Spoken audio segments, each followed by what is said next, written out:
Just days after the deadly crash, victims' families had to face their fears and board airplanes. So right now, the most important thing for all of us is to just go to Iran to identify the bodies and then attending the funeral.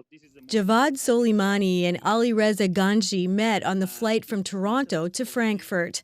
Soleimani's wife, Alnaz Nabii, died in the crash. Ganji lost his wife, Faiza Falsafi, his daughter, who would have turned 18 tomorrow, and his 8-year-old son.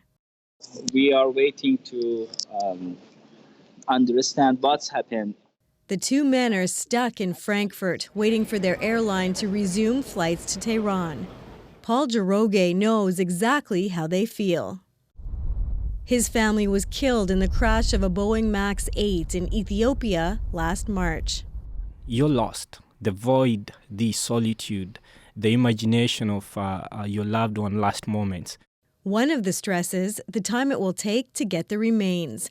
Islam calls for burial as soon as possible, but for the families of Flight 752, that could take months. So it's important they get to the crash site. It also helps you to know that it's going to be a long process. Some of the victims didn't have family in Canada, leaving their friends to deal with their homes and belongings here. Saeed Ghavami's friend Farouk Khadam was a talented immunology researcher in Winnipeg. She is a fantastic woman and a role model for scientific society. Her parents in Iran are signing legal documents, giving Ghavami authority to wrap up her estate. Back in the Frankfurt airport, the shock is starting to wear off, replaced by indescribable grief.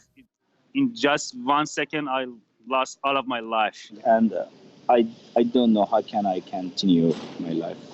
Karen Pauls, CBC News, Winnipeg.